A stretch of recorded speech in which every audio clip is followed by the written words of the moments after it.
Good morning students. आइए start करते हैं टैली आरपी 9 की क्लास। टैली आरपी 9 में कल मैंने आपसे बोला था कि अब हम स्टार्ट करने वाले हैं जीएसटी। अभी तक जो भी ट्रांजैक्शन टैली आरपी 9 में हमने किया है विदाउट जीएसटी किया है, बिना टैक्स के किया है, कोई भी टैक्स इम्प्लीमेंटेशन नहीं किया हुआ है बिल में। अब हम सीखेंगे कि बिल के साथ टैक्स को इम्प्लीमेंट कैसे करते हैं और पहले कौन से टैक्स चलते थे। इस समय जो करंट में टैक्स चलता है वो होता है जीएसटी। तो सबसे पहले तो जानेंगे जीएसटी क्या है और इसको कैसे टैली आरपी 9 में इम्प्लीमेंट करते हैं और कब से इसका इम्प्लीमेंटेशन हुआ, कब जीएसटी आया। ये सारी डिटेल आज की वीडियो में हम जानने वाले हैं और फिर टैली ईआरपी 9 में इसको कैसे मेंटेन करते हैं ये भी देखेंगे। तो आइए स्टार्ट करते हैं जीएसटी। आज का जो मेन मेरा टॉपिक है वो है जीएसटी।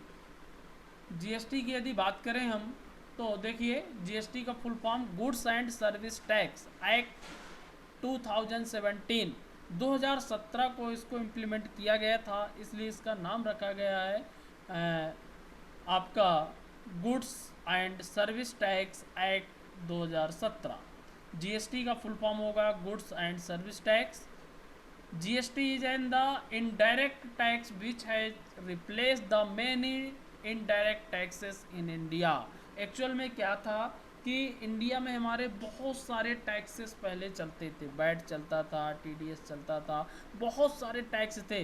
स्टेट लेवल के अलग लगाते थे, यूपी में अलग, एमपी में अलग, महाराष्ट्र में अलग, राजस्थान अलग, फिर केंद्र के टैक्स अलग हुआ करते थे, कुछ रॉयल्टी टैक्स होते थे, कुछ टोल टैक्स लगते थे, कई प्रकार के टैक्स चला करते थे जिससे कस्टमर उसको समझ नहीं पाते थे और टैक्स देने वाला व्यक्ति भी उसको नहीं समझ पाता था। और हर स्टेट में किसी भी प्रोडक्ट की वैल्यू टैक्स के कारण अलग अलग होती थी। इन सारी प्रॉब्लम को यानी कि टैक्स का एक मकर जाल जो था उसको ख़त्म करने के लिए और सभी जगह लगभग प्रोडक्ट का रेट एक रहे, इस उद्देश्य से जीएसटी को इम्प्लीमेंट किया गया। बहुत सारे इनडायरेक्ट जो टैक्सेस थे उनको ख़त्म किया गया, उनको रिप्लेस किया गया और एक ऐसा टैक्स बनाया गया जो ओवरऑल पूरे इंडिया में इम्प्लीमेंटेशन हुआ। और उससे बेनिफिट क्या हुआ कि सभी लोगों आसानी के साथ उस टैक्स को समझ सकें और मेन उद्देश्य था कि जो प्रोडक्ट दिल्ली में जितने रेट में हो वही प्रोडक्ट उत्तर प्रदेश, महाराष्ट्र, मध्य प्रदेश सब जगह सेम रेट पे बिके। इस उद्देश्य से जीएसटी को इम्प्लीमेंट किया गया। The goods and service tax act was pass in the parliament. ये जो टैक्स है पार्लियामेंट में पास किया गया 29 मार्च 2017 को। 29 मार्च 2017 को इस टैक्स को जो उस समय माननीय मंत्री जी थे हमारे वित्त मंत्री गडकरी जी, वो अरुण जेटली जी, तो उन्होंने इसको क्या किया, पास किया और इसके बाद एक्ट कम इनटू इफेक्ट, इसको जो इफेक्टिव किया गया वो था 1 जुलाई 2017। यानी कि उस समय जो फाइनेंस मिनिस्टर थे हमारे अरुण जेटली जी, उन्होंने इसको पार्लियामेंट में पास किया और इसके बाद 1 जुलाई 2017 से इस टैक्स को इम्प्लीमेंट कर दिया गया। यानी कि उसी ईयर मार्च में इसको पार्लियामेंट में पास किया गया और जुलाई में इसको इम्प्लीमेंट कर दिया गया। और टैली आरपी 9 सॉफ्टवेयर ने जुलाई में ही अपने सॉफ्टवेयर को अपडेट कर दिया और जीएसटी की फैसिलिटी प्रोवाइड कर दिया। Goods and service tax law in India, आप मल्टी स्टेजेस जो बहुत सारी प्रॉब्लम थी उनको क्या किया गया, सॉल्व किया गया। ए सिंपल वर्ड यदि बोलें, goods and service tax, indirect tax, living supply goods and services, goods और सर्विसेज की सप्लाई में इसका यूज किया जाता है। और इसके लिए भी हैज़ रिप्लेस द जो मैनी टैक्स थे प्रीवियस में उनको रिप्लेस किया गया और कुछ टैक्स एग्जिस्टिंग भी हैं, कुछ पहले जो थे वो टैक्स भी अवेलेबल हैं। अब बात करें यदि जीएसटी के टाइप की, type of taxes under GST, तो जीएसटी जो होता है बेसिकली 3 टाइप के हैं। ये आप यहाँ से समझिएगा, जीएसटी को जो बनाया गया है 3 टाइप से डिवाइड किया गया है। एक है सीजीएसटी, दूसरा है एसजीएसटी और तीसरा है आईजीएसटी। 3 तरीके से जीएसटी को इम्प्लीमेंट किया जाता है, इन तीनों को आपको समझना है। यदि मैं बात करूं कि सीजीएसटी क्या है, एसजीएसटी क्या है, आईजीएसटी क्या है, तो आप समझिएगा CGST का मतलब है सेंट्रल GST, यानी कि central goods and service tax. इसको कहाँ पे इम्प्लीमेंट किया जाता है? Apply to sell within the state, यानी कि जब हम एक स्टेट के अंदर ही कोई ट्रांजैक्शन करते हैं, चाहे परचेस करें चाहे सेल करें, उसके अंदर जो GST लगेगा वो क्या लगेगा? CGST goes to central government. और ये टैक्स किसके पास जाएगा? सेंट्रल गवर्नमेंट के पास, यानी कि CGST लगेगा और ये जो टैक्स की वैल्यू होगी, जो पैसा होगा, वो जाएगा केंद्र सरकार के पास। दूसरा लगेगा SGST, स्टेट GST, यानी कि state goods and service tax. इसका मतलब क्या होगा? Applies to sales within the state. इसको भी जब एक स्टेट के अंदर ही हम कोई भी ट्रांजैक्शन करते हैं तो इसी टैक्स को यूज किया जाएगा। यानी कि अब मैं सिंपल बात कह सकता हूँ कि जब हम अपने स्टेट के अंदर ही कोई ट्रांजैक्शन करते हैं तो हमको दो टैक्स लगाना होगा, CGST और SGST। CGST जो लगेगा वो सेंट्रल गवर्नमेंट को जाएगा, यानी कि केंद्र को जाएगा, और SGST जो लगेगा वो किसका होगा? State government. ओके स्टूडेंट, ये विद इन स्टेट की बात हुई, यानी कि जब हम किसका यूज करेंगे? अपने स्टेट के अंदर। IGST इंटीग्रेटेड GST, यानी कि integrated goods and service tax. इसका यूज हम कब करेंगे? Apply to sell outside the state. जब एक स्टेट से दूसरे स्टेट में हम सेलिंग करेंगे तब हम IGST का यूज करेंगे। गोज टू सेंट्रल गवर्नमेंट, इसका जो टैक्स वैल्यू बनेगी पूरा कहाँ जाएगा? Central government. बहुत सिंपल तरीके से मैं अब आपको बताऊंगा। जब हम अपने एक स्टेट, मान लीजिए कंपनी हमारी मध्य प्रदेश की है, हमने मध्य प्रदेश की कंपनी बनाया, और यदि हम मध्य प्रदेश में ही सेलिंग करते हैं तो हमें दो टैक्स इंप्लीमेंट करना होगा, CGST और SGST। CGST में जो वैल्यू जाएगी वो कहाँ जाएगी? सेंट्रल गवर्नमेंट को, और SGST की जो वैल्यू होगी वो किसको मिलेगी? State government. और यदि हम मध्य प्रदेश से उत्तर प्रदेश में सेलिंग करते हैं तो IGST लगाएंगे और सीधा टैक्स किसको जाएगा? Central government. अब आप समझ गए होंगे एक्चुअल में होता क्या है। टैक्स रेट वही रहता है IGST। मान के चलिए कि 18% टैक्स है किसी प्रोडक्ट में, उस प्रोडक्ट को यदि हमने सेल किया, यदि हम अपने स्टेट के अंदर सेल किए तो 18% में 50% CGST लगेगा और 50% SGST लगेगा, यानी कि 9% पैसा किसको मिलेगा? सेंट्रल गवर्नमेंट को, और 9% किसको मिलेगा? State government. Okay.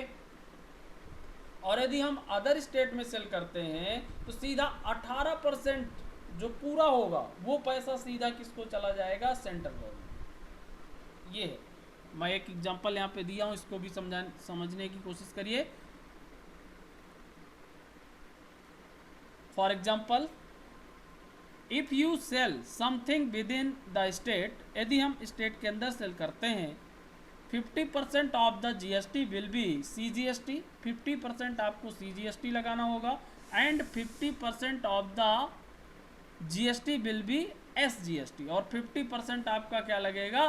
SGST। But when you sell something outside the state, यदि आउटसाइड अपने स्टेट से बाहर सेलिंग करते हैं तो 100% इट विल बी IGST, 100%, यानी कि पूरा पैसा, जैसा कि मैंने समझाया 18% पूरा, which will go to the central government, सीधा कहाँ जाएगा? सेंट्रल गवर्नमेंट को। Okay, now that you have a basic understanding of how GST work. अब बात करते हैं GST कैसे वर्क करता है। We can go head to understand the working of GST in Tally along with the accounting and calculation. कैसे calculate करेंगे हम टैक्स को, ये एग्जांपल भी मैंने यहाँ समझाया। देखिए जो अभी बताया same, with in the state tax rate मान लीजिए 18% है, तो CGST 50% और प्लस SGST 50%, यानी कि 9% CGST लगेगा और 9% क्या लगेगा? SGST। ओके, ऐसा नहीं है। यदि आउट स्टेट टैक्स रेट, यदि दूसरे स्टेट में जाते हैं तो 18% IGST, 100% टैक्स सीधा सेंट्रल गवर्नमेंट को जाएगा, पूरा 18%। ओके, अब मेरे समझ में आपको पूरी तरह जीएसटी आ गया होगा। हम जीएसटी को 3 रूप में ही इम्प्लीमेंट करेंगे टैली RP9 में, या तो IGST लगाएंगे या फिर SGST या CGST लगाएंगे। ओके स्टूडेंट्स, चलिए अब बात करते हैं कि इसको यूज करने के लिए हमको कौन कौन सी स्टेप फॉलो करना पड़ेगा। तो सबसे पहले तो मैं जीएसटी के रेट आपको बता दूं, फिर इसको यूज करना सीखेंगे। जीएसटी के रेट कौन कौन से हैं और किस में कितने % जीएसटी लगता है, मेरे पास कुछ डिटेल है। समय समय पर ये रेट चेंज होते रहते हैं, लेकिन 2020 अक्टूबर के अकॉर्डिंग जो रेट डिसाइड किए गए थे उसकी मेरे पास लिस्ट है, वो मैं आपको दिखाना चाहूँगा। एक तो कुछ ऐसे प्रोडक्ट हैं जिनमें बिल्कुल भी जीएसटी नहीं लगता है, यानी कि कोई भी टैक्स नहीं लगता है, वो होता है नो टैक्स। नो टैक्स में गुड्स कौन कौन से हैं ये मैं कुछ आपको यहाँ दिखाना चाहूँगा।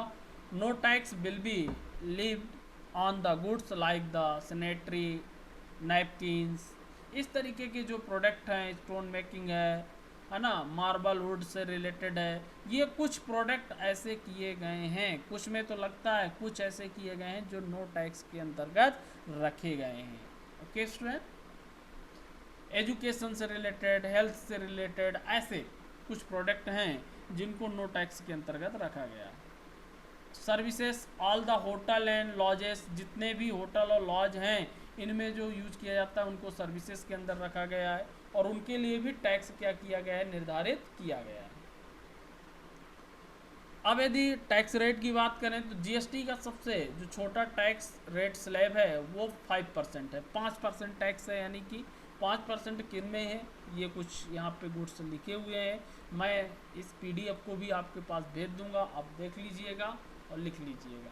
ओके, मिल्क पाउडर है, जैसे टी है ना, कोल है, पिज्ज़ा है, इस तरीके से ड्राई मैंगो है, इस तरीके के जो प्रोडक्ट हैं उनमें 5% रखा गया है। फिर इसके बाद सर्विस टैक्स भी रखा गया है।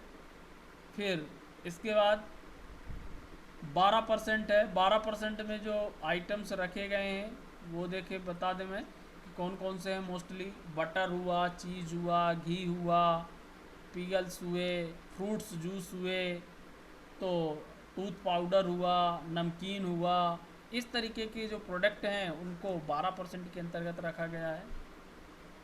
इसके बाद है फिर 18%, ये देखिए इतने सारे प्रोडक्ट 18% में रखे गए हैं। मैं इसकी PDF आपको सेंड कर दूंगा, आप पढ़ते रहिएगा कौन से कितने हैं। बेसिकली ये हमको जानने की आवश्यकता नहीं होती, जब टैली RP9 हमारे पास लाइसेंसी वर्जन होता है तो प्रोडक्ट को ऑटोमेटिक डिटेक्ट कर लेता है कि कितने % उस प्रोडक्ट में GST है, और हमको ये बताने की आवश्यकता नहीं होती है। फिर भी मैंने यहाँ बताया आपको, टेलीविज़न है, हेयर ड्राई है, इस तरीके से जो हैं मार्बल भी हैं कुछ, ठीक है, कुछ स्टोन भी हैं, कुछ क्लॉथ भी हैं, कपड़े भी हैं, टेलीस्कोप भी है, और तो इस प्रकार के जो प्रोडक्ट हैं उनको इलेक्ट्रॉनिक से रिलेटेड पंप के पार्ट हैं, कुछ इलेक्ट्रॉनिक बोर्ड हैं, पैनल हैं, वायर हैं, ये सब 18% में रखे गए। फिर एक सबसे जो हाई लेवल GST रखा गया है वो 28% है। Overall 200 goods will be taxes rate are the 28% के अंतर्गत रखे गए हैं।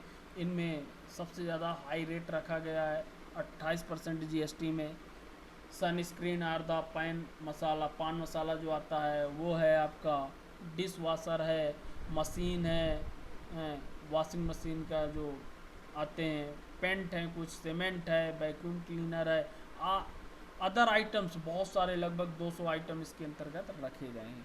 और यदि सर्विसेज मेंटेन की बात की जाए तो 5 स्टार होटल जो होंगे उनमें जो GST रेट रखा गया है 28% रखा गया है। Whose actual bill of hotel से स्टे जो भी है, राइजिंग मूविंग टिकट, और इस प्रकार से इनके रेट को निर्धारित किया गया है जिनको आप यूज कर सकते हैं। ये इसमें कुछ हिंदी में भी है, ये भी मैं आपको बता दूंगा। और यदि इसके रजिस्ट्रेशन की बात की जाए तो यहाँ पे मैं रजिस्ट्रेशन भी थोड़ा सा समझाते चलूँ। GST का हमको रजिस्ट्रेशन करना पड़ता है, रजिस्ट्रेशन ज़रूरी होता है 1 अप्रैल 2019 से जो बिजनेस कर रहा है। इसकी एक्चुअल में जो उत्तर पूर्वी के राज्यों हैं कुछ को छोड़ दिया गया है, जिनका वार्षिक बिक्री 40 लाख से अधिक है, उन्हें जीएसटी का रजिस्ट्रेशन कराना अनिवार्य है। 2019 के अकॉर्डिंग ये आप ध्यान दीजिए, जिनकी बिक्री 40 लाख से ज़्यादा होती है, टर्नओवर 40 लाख से ज़्यादा है, उनको रजिस्ट्रेशन कराना होता है। आपने देखा होगा कि जीएसटी लगा लेकिन हम तो खरीदते हैं, हमें तो जीएसटी बिल नहीं मिलता है। ऐसा एक रीज़न है, हर व्यक्ति जीएसटी बिल नहीं दे सकता, आपसे जीएसटी नहीं ले सकता है। उसका लॉजिक है, क्यों? क्योंकि जिन हमारे यहाँ जो छोटे मोटे दुकानदार हैं उनका 40 लाख से ऊपर ओवरटर्न ही नहीं है, तो जीएसटी बिल जनरेट ही नहीं कर सकते हैं। इसके बाद भी एक स्कीम रखी गई है कंपोजिशन स्कीम में भी जो रजिस्ट्रेशन करता है जीएसटी में, वो भी जीएसटी बिल नहीं दे सकता है, उसको जीएसटी देना पड़ेगा, लेकिन वो ग्राहक से जीएसटी बिल नहीं दे सकता है, ना ग्राहक से जीएसटी ले सकता है। वो पैसे जोड़ करके आपसे प्रोडक्ट में ज़रूर ले लेगा, लेकिन जीएसटी लिख करके आपको नहीं दे सकता है। तो ये कुछ बात है। 40 लाख वाली जो लिमिट है 1 अप्रैल 2019 के वित्तीय अनुसार है, ठीक है, जो भी है, और कुछ जगहों पे अलग अलग भी है। इसके साथ जीएसटी के जो हैं, आपको एक और बता दूं मैं, इनकी अभी हमको ज़रूरत पड़ेगी।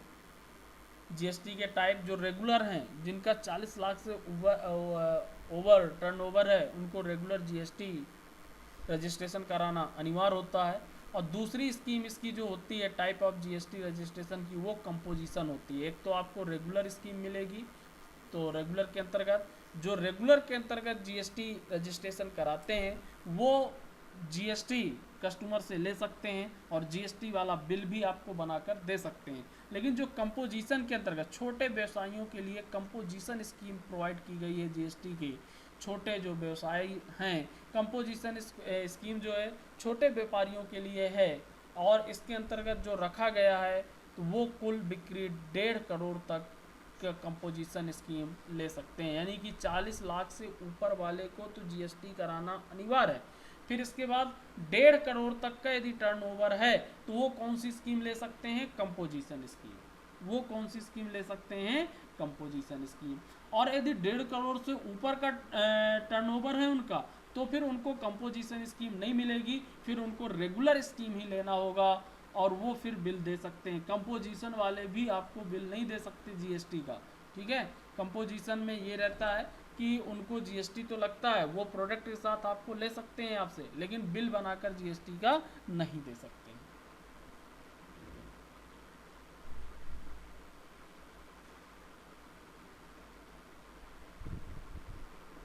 तो ये कुछ इशू हैं, कुछ पॉइंट थे टाइप ऑफ रजिस्ट्रेशन के, ये भी मैंने यहाँ पे बताया।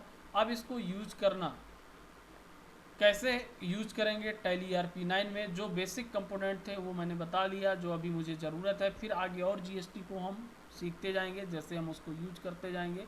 अब फिर हम आ जाते हैं अपने यहाँ पर, अब जीएसटी को इम्प्लीमेंट कैसे करेंगे, इसके लिए कौन से स्टेप होंगे। इसके लिए फॉलोइंग स्टेप मस्ट भी फॉलो करना पड़ेगा। जैसा कि मैंने आपको रेट बताया जीएसटी के, देखिए जीएसटी के मोस्टली जो रेट हैं वो क्या है, 0% है, यानी कि 5 प्रकार के रेट हैं इसमें। एक तो 0% के अंतर्गत है जिनमें बिल्कुल भी जीएसटी नहीं लगता है। दूसरा है 5%, कुछ ऐसे प्रोडक्ट हैं जिनमें 5% जीएसटी लगेगा, कुछ ऐसे प्रोडक्ट हैं जिन पे 12% जीएसटी लगता है, और कुछ ऐसे प्रोडक्ट हैं जिन पे 18% जीएसटी लगता है, और कुछ ऐसे प्रोडक्ट हैं जिन पे 28% जीएसटी लगता है।